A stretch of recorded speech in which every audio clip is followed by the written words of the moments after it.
Hello, friends. I'm Professor Dr. Sonal Pandya. Uh, Welcome you. I'm very glad to meet you in the cyberspace. Uh, Today, I'm going to talk about the digital sociology.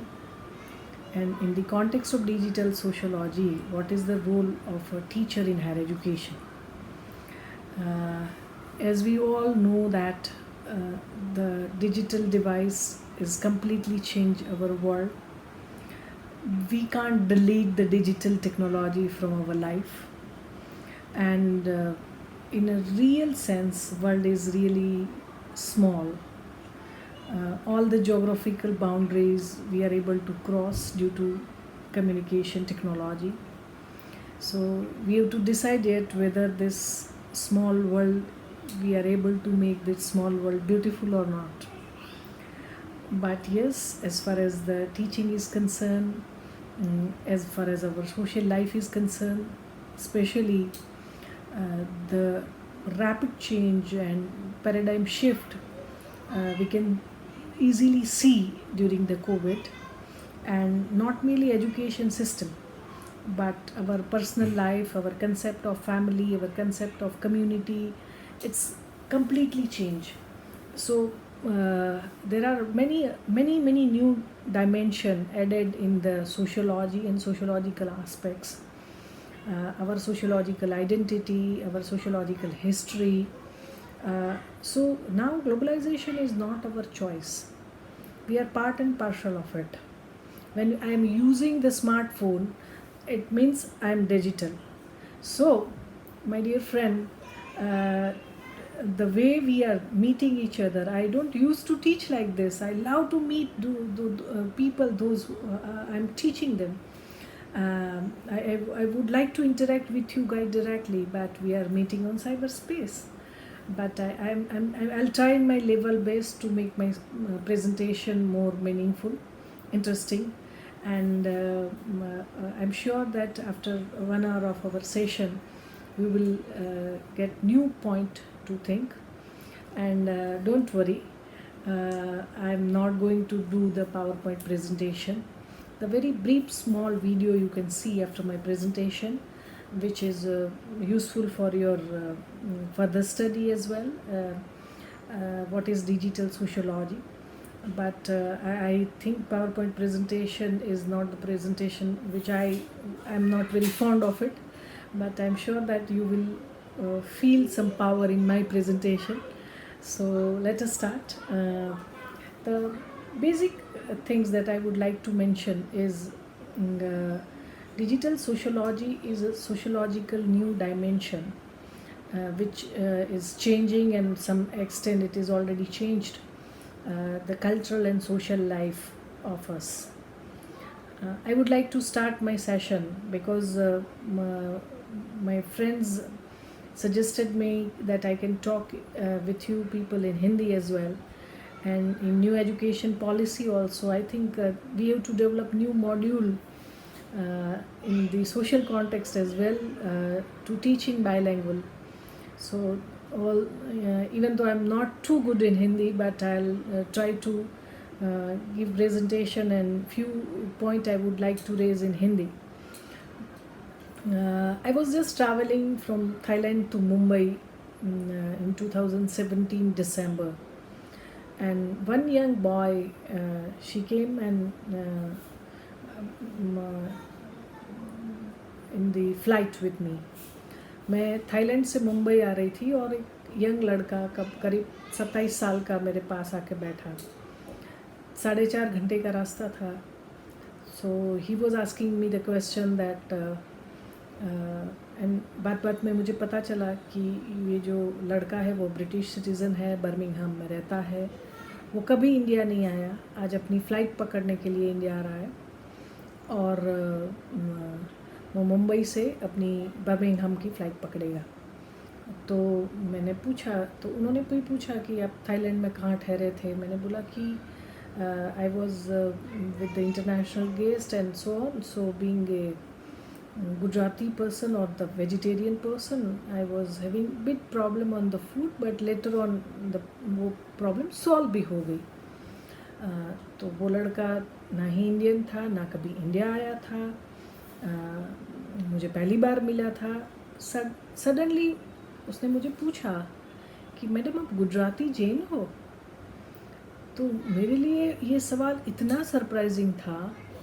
मैंने बोला कि ना ही तू कभी India आया है, ना ही तू इंडियन है, और मैं थाईलैंड से आ रही हूँ, तू वो सिंगापुर में नौकरी करता था, तो तुम्हें गुजराती जैन के बारे में कैसे पता चला? बोले कि मैं सिंगापुर में जहाँ रहता हूँ वहाँ मैं गुजराती फैमिली के कांटेक्ट में आया और उनकी बेटी से मैं शादी करने जा रहा हूँ, और my in laws are also Gujarati Jain, और वो लोग प्याज लहसुन भी नहीं खाते। तब मुझे पता चला कि सोशियोलॉजी कितनी जल्द ये ग्लोबलाइजेशन में बदल चुकी है, और इन सब के जो रिसर्च और इन सब के जो इम्प्लिकेशंस है, वो बदलती दुनिया में हम जब सोशियोलॉजी स्टडी करते हैं तब उनको समझना बहुत ज़्यादा ज़रूरी है. It's very very important to understand those aspects. First of all, the concept of community is the changing in digital sociology. Why it is changing? Because आज तक हम ये मानते थे कि हमारा जो मैट्रिमोनियल है वो गांव तक सीमित था, फिर कास्ट तक सीमित था. अब ऐसा होने लगा है, वो हालांकि एक्सेप्शनल है. Around 2% people are doing inter-caste marriage in India. But फिर भी जो हमारी कंसेप्ट ऑफ मैरिज जो है उसको चेंज करने में या चॉइसेस को एक्सपांड करने में हमारी जो कम्युनिटी के कंसेप्ट से वो बदले हैं. नॉट मियरली दैट, हमारा प्रोफेशनल आइडेंटिटी इतना पावरफुल हो गया है कि the concept of professional community is more powerful rather than our caste based या area based community. तो मैं जो जहाँ काम करती हूँ या प्रोफेशन से जुड़ी हूँ, ऐसे लोग मेरे कम्युनिटी के हिस्सेदार हैं. मैं रोज़ मीडिया एजुकेटर्स से मिलती हूँ, आई थिंक मैं और मीडिया प्रोफेशनल से मिलती हूँ. तो मेरा जो ओरिजिन है वो बदल रहा है, और मैं अपना कंटेंट एक्सचेंज भी इसी लोगों के साथ करती हूँ जो मेरी प्रोफेशनल कम्युनिटी है.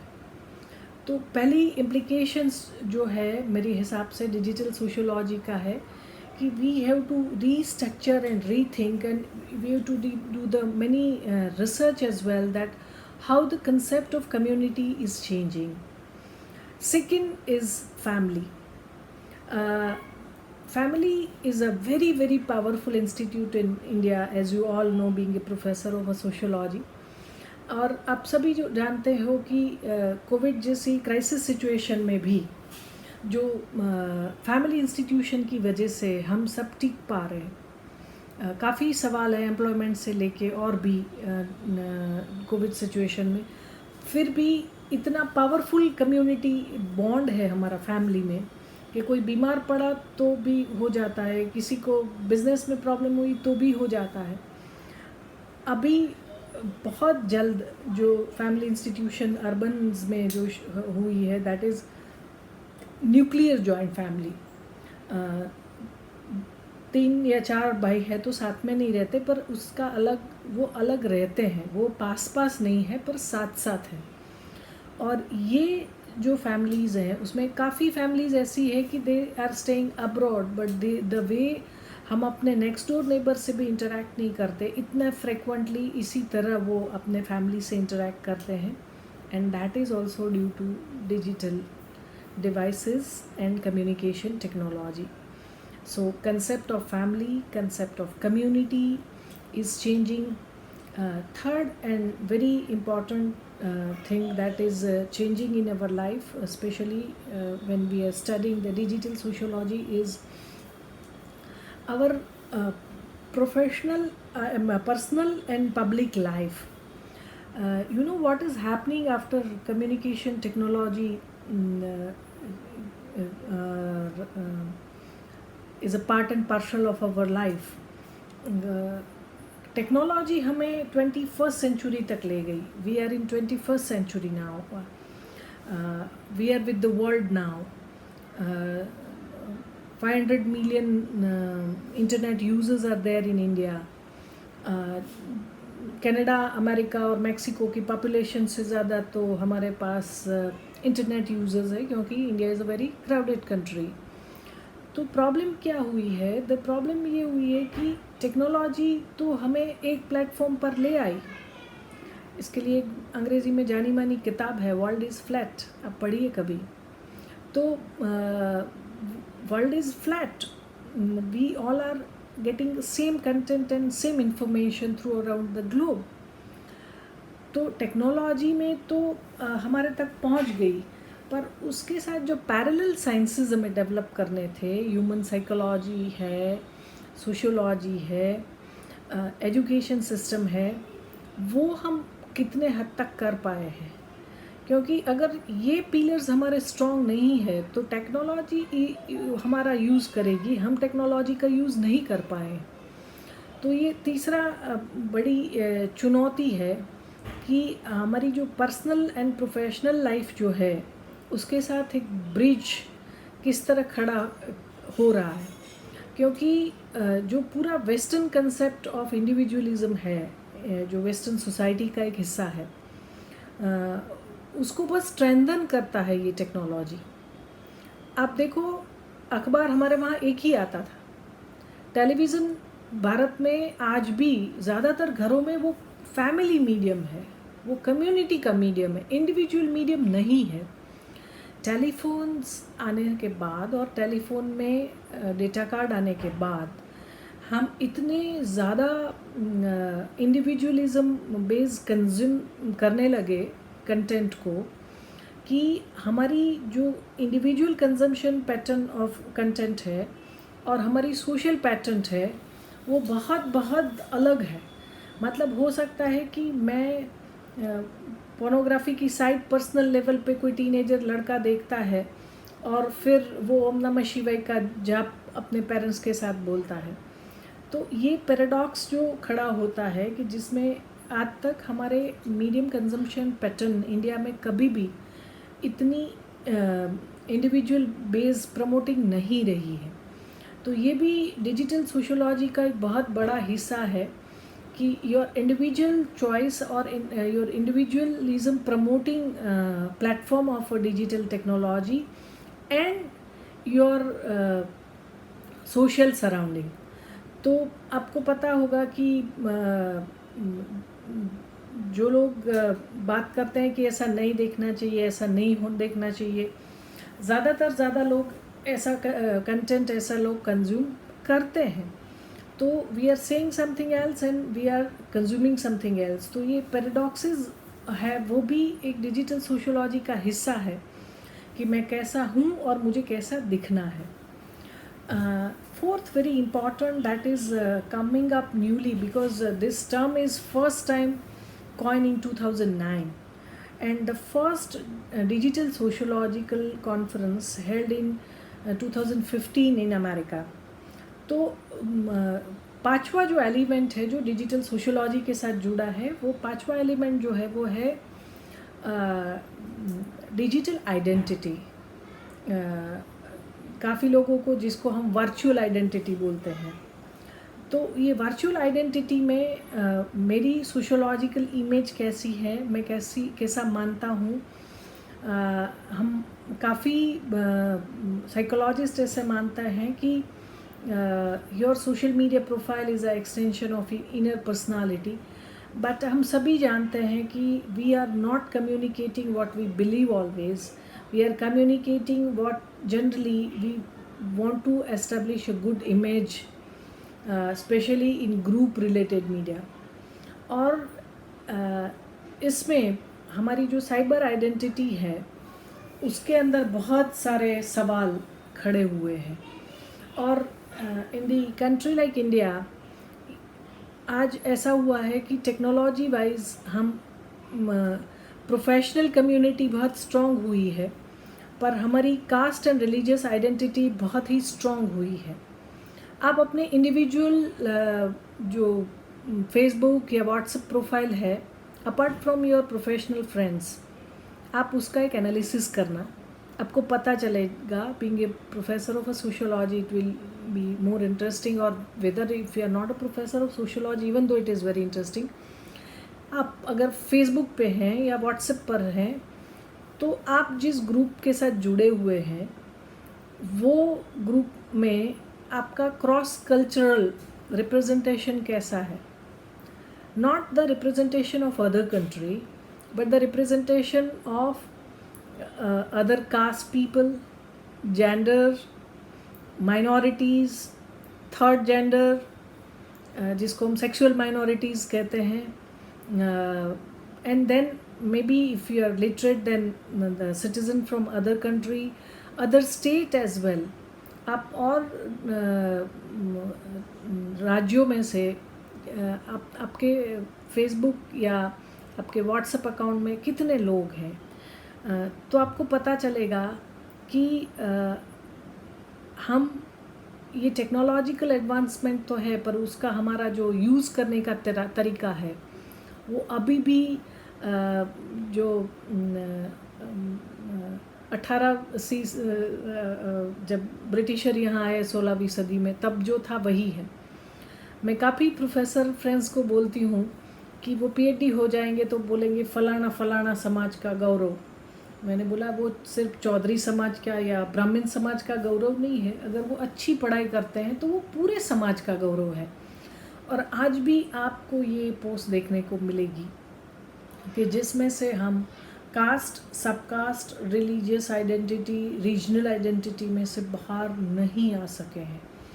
और यही बहुत बड़ी वजह है कि डिजिटल सोशियोलॉजी के साथ जो कॉम्प्लेक्स एंड पैराडॉक्सेस प्रिवेलिंग है, वो एक बहुत बड़ा एरिया है स्टडी करने के लिए और सोशियोलॉजिकल एनालिसिस करने के लिए.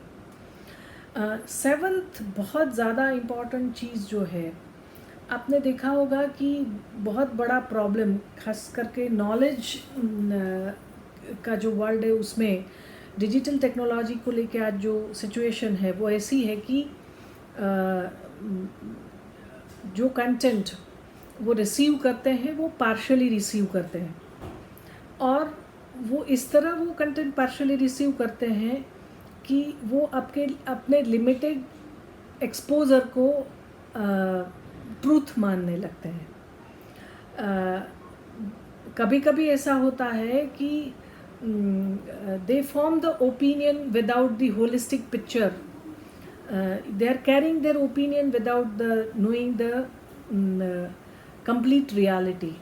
और वो एक बहुत बड़ा प्रॉब्लम खड़ा करती है कि जिसकी वजह से हम ये मानते हैं कि डिजिटल कम्युनिकेशन की जो बेसिक डिमांड है या ज़रूरत है वो है space communication for to bring the peace and harmony in the world. But आपने देखा होगा कि कुछ बवाल हुई तब गुजरात में भी जब पाटीदार आंदोलन हुआ तब साइबर कर्फ्यू लगाया गया. कुछ और हुआ तो भी लगता है कि भाई सिचुएशन में बी आउट ऑफ कंट्रोल. तो ये स्थिति का जो निर्माण होता है कि जब टेक्नोलॉजी का यूज़ हम किसी को कुछ प्रोवोक करने के लिए या रिलीजियस फंडामेंटलिज्म के लिए या कास्ट फंडामेंटलिज्म के लिए करते हैं, तो एक बात है कि टेक्नोलॉजी में हम साइंस एंड टेक्नोलॉजी में वर्ल्ड के साथ है, पर उसको यूज़ करने, इस प्लेटफॉर्म को यूज़ करने का हमारा जो तरीका है वो बहुत पुराना है. I must say it is the orthodox way to deal with the modern technology. और उनमें भी आपने देखा होगा कि दिन ब दिन सोशल मीडिया में भी कास्ट को लेके, रिलीजन को लेके जो एक्सट्रीमिस्ट ग्रुप है वो ज़्यादा से ज़्यादा स्ट्रॉन्गर होते जा रहे हैं. और मुझे लगता है कि इंडिया में जो डिजिटल टेक्नोलॉजी है उसमें उसका एक बहुत बड़ा कैरेक्टरिस्टिक ये भी है. The eighth very important point of digital sociology is unknowingly and knowingly. मैंने बोला जैसे कि सबसे पहले जो ये ग्लोबल विलेज की जो बात है, that originally came from the very well-known communication expert Marshall McLuhan in 1964. He wrote a book about the Gutenberg galaxy, और तभी उसने बताया था कि टेक्नोलॉजी की वजह से दुनिया ग्लोबल विलेज बन जाएगी। आज दुनिया छोटी बन गई है, पर उसको, इस छोटी सी दुनिया को प्यारी और सुंदर बनाने के लिए अगर हम as an academician, as a sociologist अब हम कुछ चेंज करना चाहते हैं, तो हम डिजिटल सोशियोलॉजी के काफ़ी ऐसे नए पहलू हैं। उसमें एक है कल्चरल डाइवर्सिटी। आप सभी लोग जानते हो कि diversity is a culture in India. तो और culture is not like a pond, culture is like a river. और जिस तरह से डिजिटल टेक्नोलॉजी का जो content for education, for entertainment, for food, ये सब में आया है, वो हमारी एथनिक डाइवर्सिटी जो है, जो इंडिया की बहुत बड़ी ताकत है, तो वो एथनिक डाइवर्सिटी के साथ how it will able to cope up. आप सभी आजकल food and culture is a very interesting way, food and sociology is also very interesting way to study, but अभी हम डिजिटल कंटेस्ट में इस बात को समझने की कोशिश करें। तो आप सोशल मीडिया पे जाइए, आपको पता चलेगा कि आप गुजराती रेसिपीज़ ऐसा टाइप करोगे ना, तो आपको अर्बन मिडिल क्लास की ही रेसिपी ज़्यादा मिलेगी। गुजरात में ऑलमोस्ट 15% ट्राइब्स हैं, 12% लोग जो है वो डायरेक्टली कोस्टल लाइन पे जीते हैं। पेस्टलिस्ट कम्युनिटी, बकरवाल और गाय भैंस रखने वाले लोग, वो भी बड़ी संख्या में है। पर आप गुजरात और गुजरात की कल्चर की जब बात करोगे और आप गुजराती फूड के बारे में बात करोगे, तो सभी को लगता है कि हम गुजराती लोग बहुत ही मीठा खाते हैं, हालांकि वो ठीक नहीं है, सही बात नहीं है। गुजरात के कोई गांव में कोई मीठा नहीं खाता।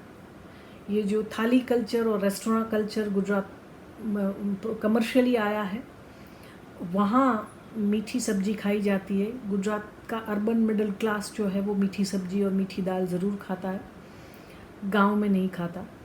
तो ज़्यादातर गुजराती ना ही नॉन वेजिटेरियन है और ना ही मीठा खाना खाते हैं। पर ये इमेज कहाँ से आती है? और सोशल मीडिया पर भी ये इतनी डोमिनेंट वे में दिखाई देती है कि आपको कभी गुजराती रेसिपी देखोगे तो ढोकला और खाखरा तो खाने वाले 2% लोग ही है जो अर्बन एलिट है, पर ट्राइब्स है जो 15% है। तो ये ट्राइब का नागली का रोटला आपको ढूंढना पड़ेगा, सोशल मीडिया में नहीं मिलेगा। तो एथनिक डाइवर्सिटी जो है वो हमें स्टडी करनी है, एथनिक सोशियोलॉजी जो है वो हमें स्टडी करनी है। और मुझे लगता है कि ये बहुत इम्पॉर्टेंट चीज़ है कि इन सब चीज़ों का डॉक्यूमेंटेशन सोशल मीडिया में हो। हम बहुत गर्वान्वित हो जाते हैं कि हम बहुत कल्चरली डाइवर्स है, पर वो डाइवर्सिटी हम सोशल मीडिया थ्रू डॉक्यूमेंट या कम्युनिकेट कर नहीं पा रहे हैं, तो ये डाइवर्सिटी का कोई मतलब ही नहीं बनता। हमने थोड़े साल पहले अहमदाबाद के स्लम एरिया में जो दुपट्टा यूज़ करने वाली औरतें हैं और वहाँ गर्ल चाइल्ड लेबर्स काम करती थी, तो हमने सोचा कि जो दुपट्टा हम देखते हैं औरतों का, और शादीशुदा औरतें ख़ास तौर पर मुस्लिम महिलाएं वो दुपट्टा शादी के बाद भी लगा लेती हैं, तो उसका क्या यूज़ होगा। हम ये मानते हैं कि दुपट्टा लगाते हैं ड्रेस के ऊपर सर पे पल्लू डालने के लिए। हमने जो गर्ल चाइल्ड लेबर के साथ हमने एक एक्सरसाइज की, तो हमें पता चला कि अराउंड 72 यूज़ टाइप और कामों के लिए दुपट्टे का यूज़ ये लोग करते हैं। तो हमारे लिए दुपट्टा एक शोल्डर पे डालने की चीज़ है, पर इस देश में एक तबका ऐसा भी है कि जो अपना रोज़िंदा घर का काम या घर की ज़रूरतें या बच्चों को सुलाने से लेके 72 various work they are taking from the dupatta only. तो ये हिंदुस्तान है, और ये हिंदुस्तान का डॉक्यूमेंटेशन और कम्युनिकेशन वो डिजिटल प्लेटफॉर्म पर ये डाइवर्सिटी रिफ्लेक्ट हो, और होती है तो क्यों कम होती है और कैसे उसको बढ़ाया जाए। मुझे लगता है कि डिजिटल सोशोलॉजी का एक बहुत बड़ा रोल है कि हम कल्चर के नाम पे कोई देश का या कोई स्टेट का कल्चर, जो शहरों में रहने वाले लोग हैं या अपर कास्ट के लोग हैं, उसी का कल्चर नहीं, उसकी एथनिक डाइवर्सिटी भी हम कम्युनिकेट करें, उसको डॉक्यूमेंट करें, और एक पूरा डिजिटल कम्युनिकेशन का वो एक हिस्सा हो। आप सभी लोग जानते हैं कि बहुत जाना माना नाम पत्रकारिता में जो है वो पी साईनाथ जी का है, और पी साईनाथ जी ने पारी करके एक नेटवर्क शुरू किया है। मुझे लगता है कि सोशियोलॉजिकली आप लोगों को इंडियन कॉन्टेक्स्ट में डिजिटल सोशियोलॉजी को समझने के लिए भी ये प्लेटफॉर्म को समझना बहुत ज़रूरी है।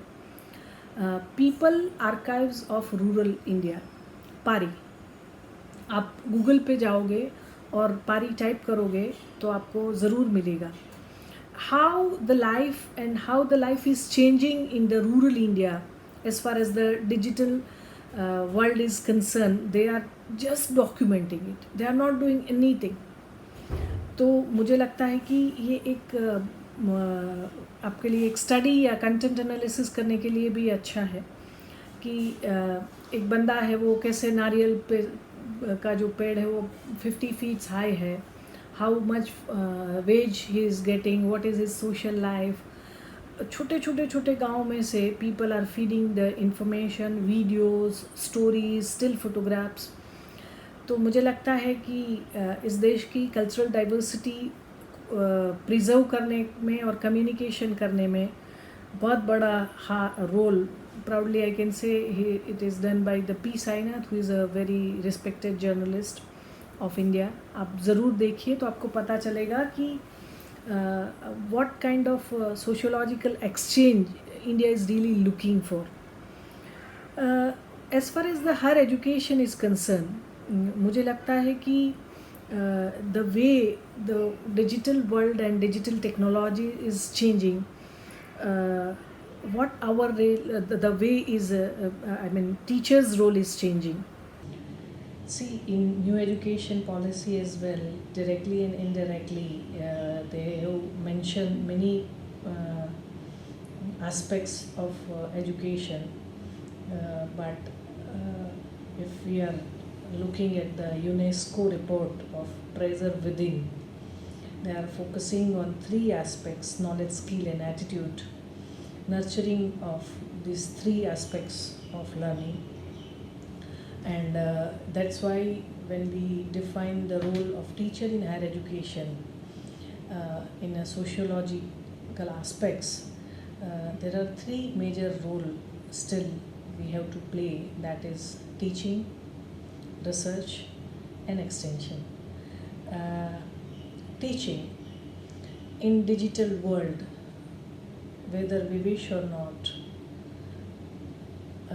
we have to agree that world is changing. Now students are also very much acclimatized with the new digital technology. हमें सबको इस चीज़ को याद रखना है कि अब कंसेप्ट, डेफिनेशन और हिस्ट्री के लिए बच्चे हमें सुनने वाले नहीं हैं। हम चाहे नहीं चाहे हम ग्लोबल कंपटीशन का हिस्सा है। हम जब पढ़ाते हैं हमें पता नहीं है कि हमारा जो कंटेंट है वो कहाँ कैसे रिकॉर्ड हो रहा है, उसका क्या इंटरप्रिटेशन हो रहा है। और हम आज भी जब डिजिटल क्लासरूम में पढ़ाते हैं तो मुझे लगता है कि बीइंग ए स्टूडेंट और the teacher of a sociology, we should know the reality of virtual classroom first. कैसे? देखो, आज हर घर का रूम वो क्लासरूम बन चुका है। हमें पता नहीं है कि हम जो सोशियो कल्चरल एनवायरनमेंट में पढ़ाते हैं वहाँ बच्चा कहाँ बैठता है, कैसे पढ़ता है। आपको सरप्राइजिंग लगेगा कि अभी एक स्टडी हुई कि रियलिटी ऑफ वर्चुअल टीचिंग, तो उसमें पता चला कि एक बच्ची है, उसने बोला कि भाई मेरी माँ जो है वो तो टिफ़िन सर्विस से पैसे कमाती है, तो कंटिन्यूअसली मेरे घर में कुकर की विसल बजती है। तो मेरा घर इतना छोटा है कि जिसमें किचन और रूम एक ही है, तो मेरे घर फ़ोन तो है, मेरे पास डेटा कार्ड भी है, पर मेरी माँ की खाना बनाने का टाइम और मेरी पढ़ाई का टाइम एक है। तो वो कुकर की विसलों की वजह से मुझे बहुत बैरियर्स का सामना करना पड़ता है। तो हम जब पढ़ाते हैं तब हमें पता है कि वर्चुअल टीचिंग की जो रियलिटी है वो बदल चुकी है। एक बच्चे ने कहा कि मेरे पिताजी जो है मेरे घर में ही सिलाई का काम करते हैं, मेरा 3 घंटा क्लास चलती है, अगर मैं 3 घंटा पिताजी को बोलूँ कि अब सिलाई का काम नहीं करें तो हमारा घर कैसे चलेगा। तो आप सोचो कि कितना हमारा जो वर्चुअल टीचिंग है उसमें ऑलरेडी इंडिया में सोशियो कल्चरल डिफरेंसेस वाला ग्रुप जो है वो इंडियन टीचिंग का बहुत बड़ी कैरेक्टरिस्टिक रही है कि हम बहुत ज़्यादा सोशियो कल्चरल कॉन्ट्रडिक्शन वाले ग्रुप को पढ़ाते हैं। आज ये हालत है कि वो लोग हमारे क्लास में आके नहीं बैठते हैं, हम उनके घर में जाते हैं। तो अब हर घर एक क्लासरूम बन चुका है और वो क्लासरूम की सिचुएशन क्या है वो टीचर के तौर पे हमें नहीं पता है।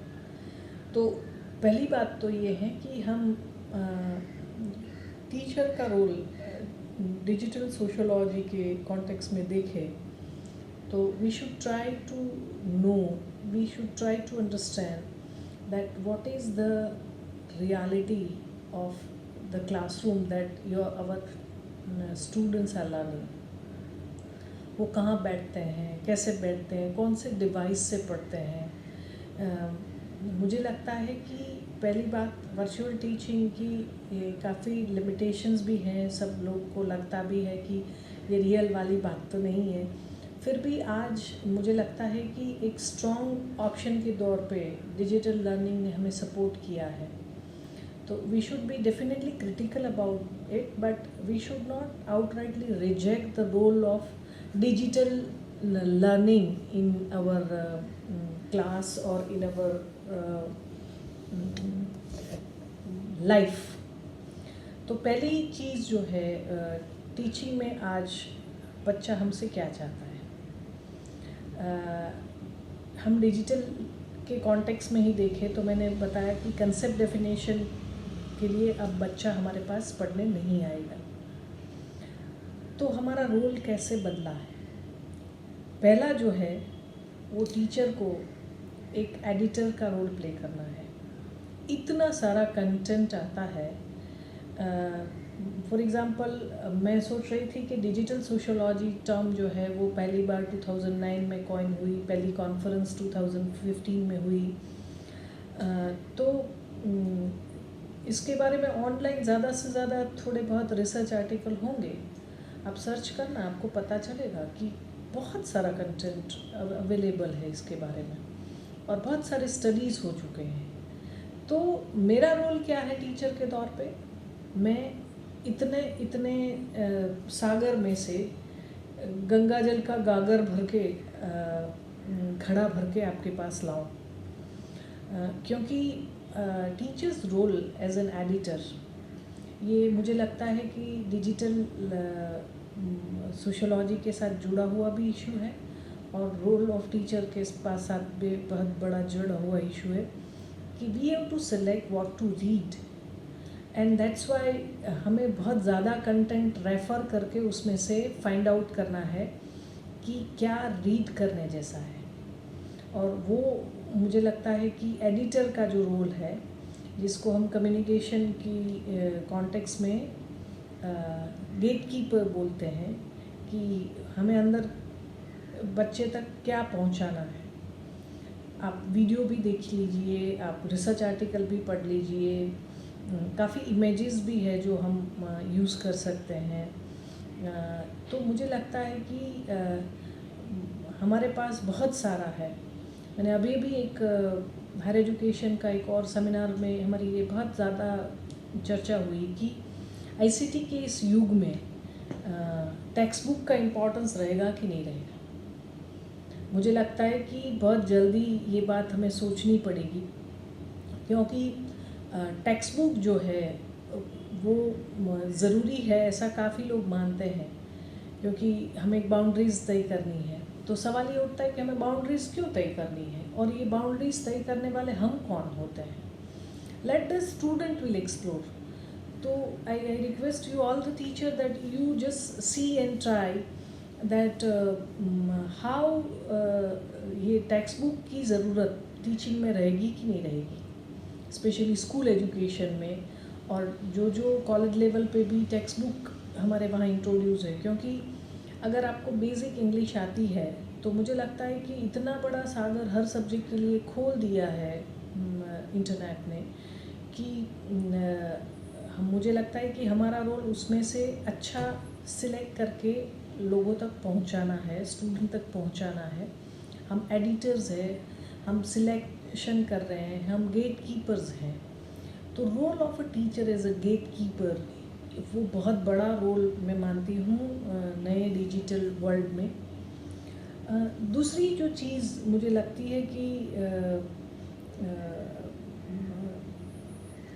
इंटरप्रेटर, टीचर का जो रोल है एज अ इंटरप्रेटर बहुत ज़्यादा है।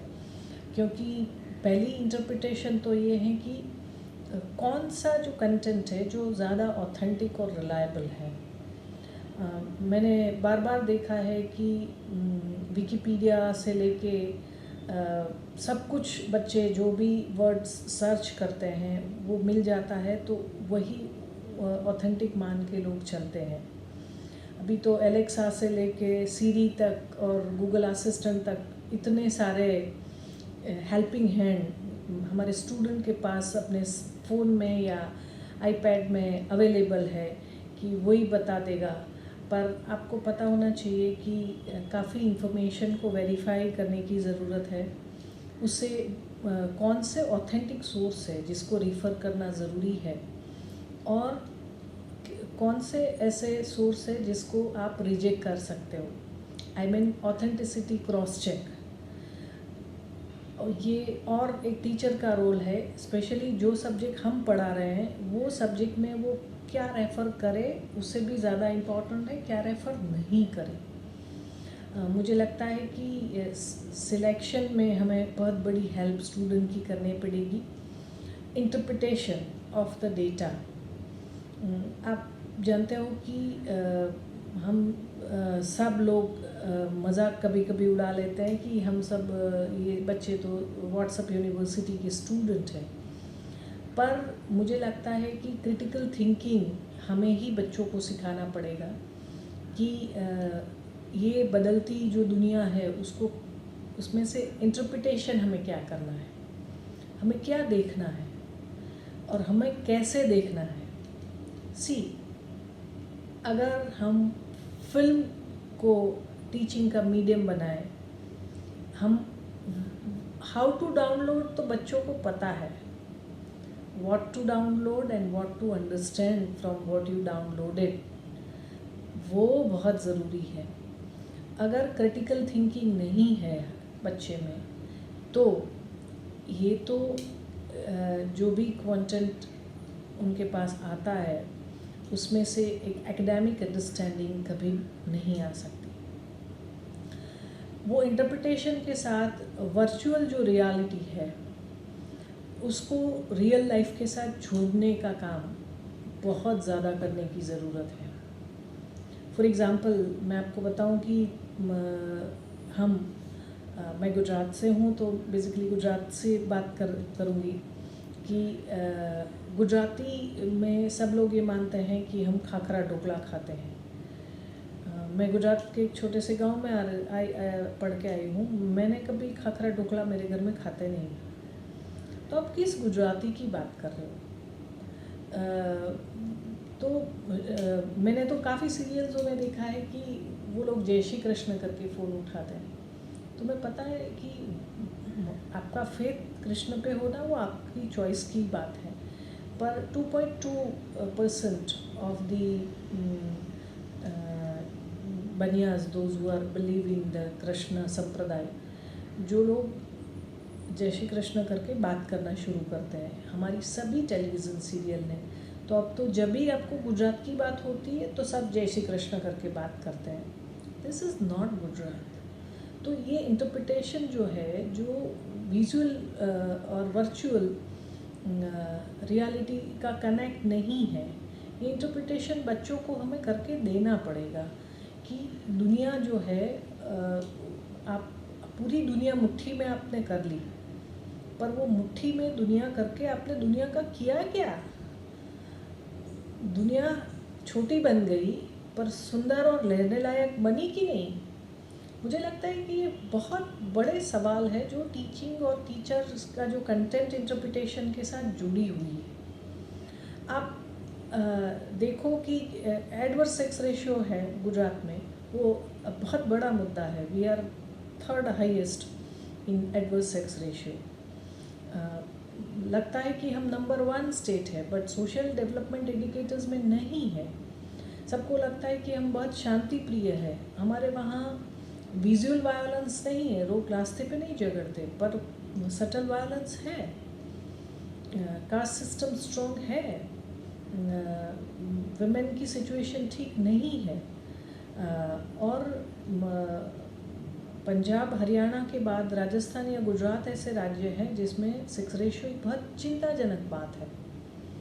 और आपको लगेगा कि ये सब गांव के लोग कर रहे हैं या अनपढ़ लोग कर रहे हैं।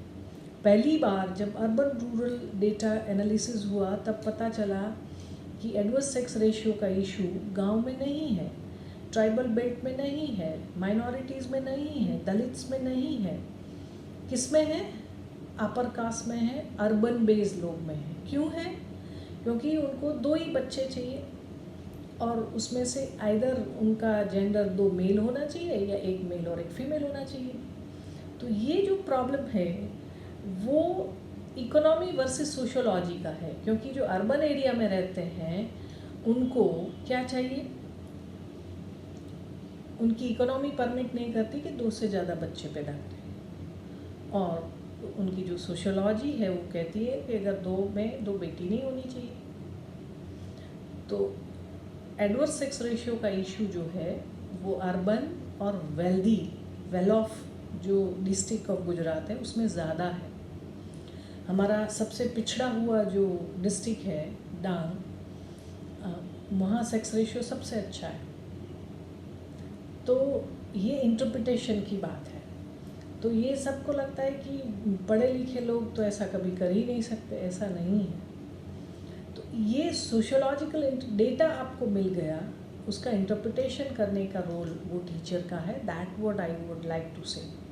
डेटा तो है फेसबुक पे या ट्विटर पे या गूगल पे, या अब तो इतने प्लेटफॉर्म्स है कि किन किन के नाम लूँ, पर वो डेटा का एनालिसिस करना वो टीचिंग का काम है। तो एडिटर का रोल है टीचर का, जो बदल रहा है।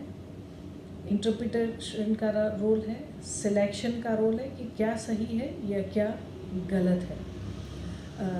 दूसरी जो बात है वो है एनालिसिस की। अगर हम थॉट प्रोवोकिंग नहीं है, थॉट प्रोवोकिंग कुछ नहीं दे रहे हैं, तो मुझे लगता है कि मैंने बोला कि डेटा के लिए या इंटरप्रिटेशन के लिए अब ज़्यादातर लोग इंटरेस्टेड नहीं है कि जो आपको सुने। वो बोल देंगे कि आप जो डेफिनेशन मैडम पढ़ा रही है वो तो मैं देख लूँगा या देख लूँगी। तो हमारी एनालिटिकल एबिलिटी हमें बढ़ानी पड़ेगी, और वो एनालिटिकल एबिलिटी 2 ही चीज़ों से हम बढ़ सकती हैं। एक ऑब्जर्वेशन, ट्रैवलिंग, हमारा सोशल एक्सपोजर, और दूसरा in depth studies of the various subject.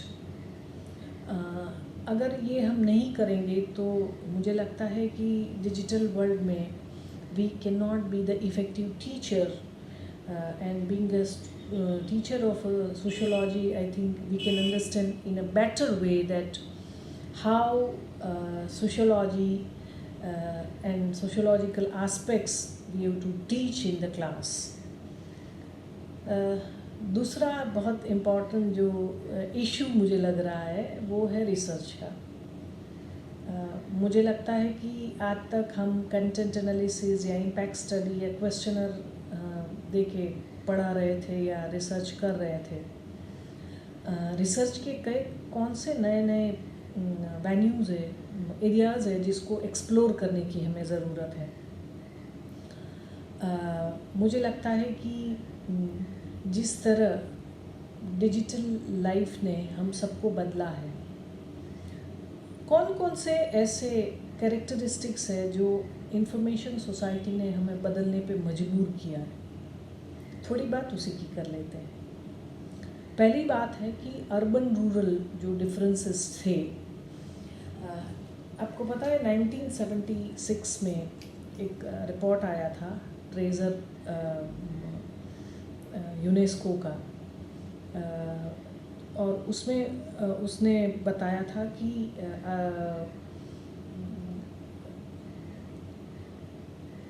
जो हमारा urban information rich and information poor, दो टाइप का वर्ल्ड जो है वो बढ़ चुका है. आज क्या हालत है? आज हम पहले ये मानते थे कि जो डेवलपिंग सोसाइटी है या पिछड़े हुए जो सोसाइटी है जिसमें अर्बन रूरल का जो गैप है वो इतना ज़्यादा है कि वो इंफॉर्मेशन पुअर और इंफॉर्मेशन रिच में कन्वर्ट हो रहा है. आज ऐसा नहीं है. आज 500 मिलियन इंडियंस के पास सेलफोन एक्सेस है, और आपको सरप्राइजिंग लगेगा कि जो growth rate of IT sector है वो अर्बन में नहीं बढ़ रहा है, वो ज़्यादा अब रूरल में बढ़ रहा है. I can share some of my figure with you if you are interested कि जो स्मार्टफोन्स या इंटरनेट कनेक्शन का जो ग्रोथ रेट है वो अर्बन से ज़्यादा रूरल में बढ़ रहा है. तो रूरल अर्बन का जो डिफरेंसेस था वो मिट चुका है. पहले ऐसा था कि शहर में रहने वाले लोग, आज प्रॉब्लम क्या है कि जो एक्सेस मैं यहाँ बैठ के करती हूँ, दूर दराज गांव में भी यही एक्सेस है. तो ये टेक्नोलॉजी ऐसी है कि जो इक्वालिटी में बिलीव करती है. मेरे लिए गूगल अलग है और आपके लिए अलग है, ऐसा नहीं है. सिलिकॉन वैली में जो दिखता है वही मेरे छोटे गांव में भी दिखता है. तो हमारा जो काम है, specially being a teacher also, वो इंफॉर्मेशन एक्सेस का पूरा हो गया है. Information access network, we are very rapidly develop the infrastructure of it. हालांकि उसमें कुछ हद तक प्रॉब्लम है, but we are very fastly developing the infrastructure where at least you all have a channel. और इंफॉर्मेशन सोसाइटी की बहुत बड़ी जो कैरेक्टरिस्टिक है वो ये है कि you can get the information whenever you need and wherever you need. तो हमारे पास चैनल्स तो खड़े हो गए, पर सवाल ये है कि इस चैनल में हमारा रोल टीचर के तौर पे क्या है. इंफॉर्मेशन मैनेजमेंट करना. इंफॉर्मेशन मैनेजमेंट करना मतलब क्या करना? एक तो इंफॉर्मेशन को एक्सेस कराना. दूसरा, हमारा जो दूसरा रोल है वो है इंफॉर्मेशन को इंटरप्रेट करना और इंफॉर्मेशन को कम्युनिकेबल फॉर्म में रखना. मतलब मेरे पास नॉलेज है, पर कितनी सिंप्लीफाई वे में मैं अपना नॉलेज लोगों तक पहुंचा सकती हूँ, ये मेरा एक्सटेंशन है. एक्सटेंशन इट डजंट मीन कि मैं शहर में रहती हूँ और मैं गांव में जाके काम करना शुरू करूँ, पर मेरी जो नॉलेज है मैं वो किस फॉर्म में रखूँ जिससे और लोग मेरी नॉलेज से एक समझ बना सकें. तो इंफॉर्मेशन मैनेजमेंट जो है वो किस फॉर्म में आप इंफॉर्मेशन दे रहे हो, आप सभी जानते हो कि न्यू एजुकेशन पॉलिसी में रीजनल लैंग्वेज टीचिंग के ऊपर बहुत ज़्यादा फोकस किया गया है और हम सभी लोग मानते हैं कि name of English we are sometime ignoring the regional languages and power of our language and all. तो टीचर का रोल आज तक हम ये मानते थे कि ट्रांसलेशन ज़रूरी नहीं है, हमें सही में अच्छी एजुकेशन रीजनल लैंग्वेजेस में देनी है तो बहुत बड़ा रोल ट्रांसलेशन का है। हमें लगता था कि वो क्रिएटिव नहीं है, पर ग्रेजुअली हमें पता चला कि वो क्रिएटिव से भी ज़्यादा इम्पोर्टेंट है। हम रीजनल लैंग्वेजेस की जब भी बात करते हैं तभी एक बात बार बार उभर के आती है कि भाई जापान ने तो अपनी लैंग्वेज नहीं छोड़ी, कोरिया ने नहीं छोड़ी, चाइना में भी कितने कम लोगों को अंग्रेज़ी आती है। I am agree with it. Germans are not talking in English, Germans are talking in Germany, तो भी टेक्नोक्रेट्स पैदा करने में, टेक्नोलॉजी के पैरामीटर सेट करने में जर्मन्स आर ऑन टॉप। ये स्थिति इसलिए आई क्योंकि they develop the very good translation mechanism. हम ट्रांसलेशन मैकेनिज़्म क्यों खड़ा नहीं कर सकते?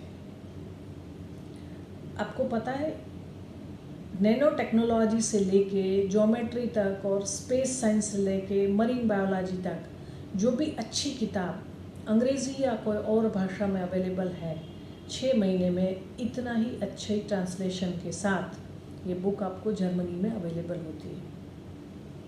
हमारे पास ये मैकेनिज़्म नहीं है।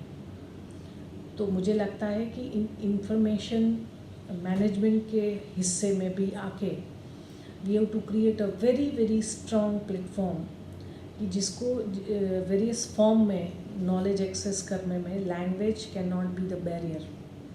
वो इंफॉर्मेशन मैनेजमेंट का बहुत बड़ा हिस्सा है और इसीलिए मुझे लगता है कि रिसर्च के जो नए पहलू खुले हैं उसमें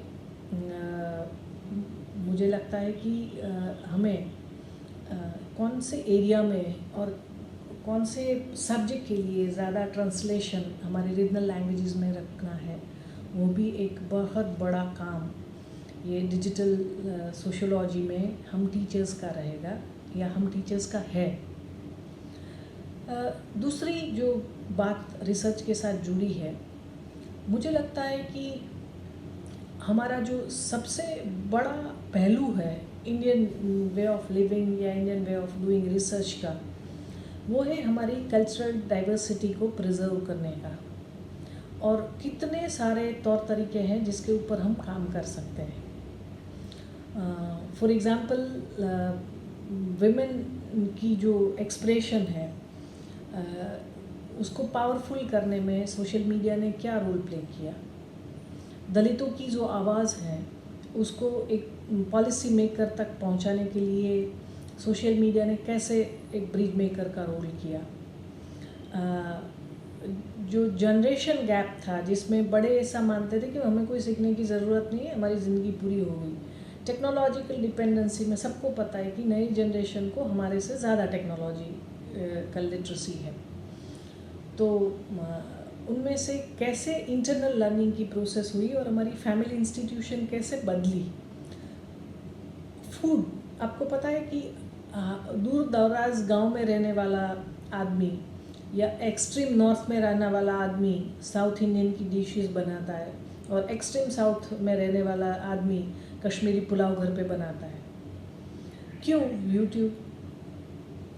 फूड एंड कल्चर एक बहुत बड़ा एरिया है जिसके ऊपर सोशोलॉजिकल एस्पेक्ट से और डिजिटल सोशोलॉजिकल एस्पेक्ट से हम काम हो सकता है कि हाउ द स्किल बेस, खाना पकाना एक स्किल है, वो स्किल बेस्ड लर्निंग भी बहुत जल्द और स्प्रेड हुई, ये प्लेटफॉर्म का यूज़ हुआ। तीसरी बात जो है, हम इंडियंस का जो मीडिया कंजम्पशन पैटर्न है वो मेन स्ट्रीम मीडिया, टेलीविज़न हो, रेडियो हो या यूट्यूब हो या व्हाट्सएप हो या न्यू मीडिया टेक्नोलॉजी हो, हम मानते हैं कि हम बहुत ज़्यादा एंटरटेनिंग कंटेंट को बढ़ावा देते हैं। हम कोई सीरियस कंटेंट नहीं पढ़ते हैं, बट हमारे पास ऐसी कॉन्क्रीट स्टडी है क्या कि हमारा एंटरटेनमेंट के टेस्ट कैसे हैं, व्हाट कंटेंट एंटरटेनर्स। मुझे लगता है कि बहुत बड़ा रोल हमारा ये है कि एंटरटेनमेंट कंटेंट के ऊपर भी काम हो। तो ये तीनों जो रोल हुआ, टीचिंग, रिसर्च एंड एक्सटेंशन, उसमें एक्सटेंशन रिसर्च के नए पहलू बदलने की ज़रूरत है। हमारी टीचिंग मेथड को ज़रा अलग अंदाज में पेश करने की ज़रूरत है। We are facilitator, we are interpreter, we are editor, we are not content givers only as a teacher in the class, and we should know the virtual reality of a teaching now. And third extension is a simplification of our knowledge. Translation in various languages is also very important for the role of a translation. And I think these are the three major pillars of a higher education: teaching, research and extension. So how as a teacher I should change myself? Mind well, digital literacy is a need of the time, but you just mind well that digital literacy is not just a literacy how to operate and how to open your Twitter account. Yes, we do need, हमें चाहिए कि digital literacy ज़रूर है, technological knowledge हमें होनी चाहिए, but digital literacy is the literacy of interpretation. हमारे पास इंटरप्रिटेशन का पावर होना चाहिए। Technology is very powerful, technology is having access at the larger scale, पर हमें ये सोचना है कि ये digital society and digital sociology के इस काल में टेक्नोलॉजी हमारा यूज़ कर रही है या हम टेक्नोलॉजी का यूज़ कर रहे हैं। मुझे लगता है कि एक sensible use of a digital platform is a role of a media literacy. वो क्या दे रहे हैं, नहीं, हम क्या चाह रहे हैं इस प्लेटफॉर्म से, और ये अगर समझ हम सब में है तो मुझे लगता है कि इस दुनिया को छोटी तो हमने बना दी, जोग्राफिकल बाउंड्रीज हमने क्रॉस कर दी, पर इस ग्लोबल विलेज जो वर्ड मार्शल मैकलुहान ने दिया था 1964 में, तो ग्लोबल विलेज तो हो गया हमारा। आज अमेज़ोन के जंगलों में क्या हो रहा है वो मेरे ड्राइंग रूम में बैठ के मुझे पता चलता है। तो दुनिया छोटी हो गई है कम्युनिकेशन की दुनिया में।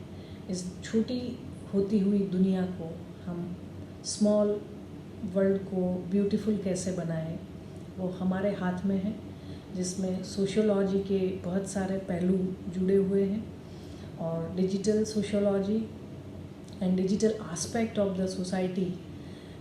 मुझे लगता है कि बहुत ज़्यादा हम सबको काम करने की ज़रूरत है। हम सभी इस दिशा में सोचेंगे, और मैंने जैसे बताया ऐसा हम ब्यूटीफुल वर्ल्ड क्रिएशन में ये टेक्नोलॉजिकल प्लेटफॉर्म का ज़रूर उपयोग करेंगे। और मैंने बदलती सोसाइटी के साथ हम अपने माइंडसेट को बदलेंगे, हम ज़रूर इस दिशा में कामयाबी पाएंगे। उसी आशा के साथ हम होंगे कामयाब। डॉक्टर सोनल पंड्या की ओर से नमस्कार, और मैं चाहूँगी कि किसी और प्लेटफॉर्म से आप सब से मैं रूबरू मिल पाऊँ। आई होप मेरी ये बातें, मेरा ये इंटरेक्शन आपको इंटरेस्टिंग लगा होगा। Wish you good luck for the further session. Good bye.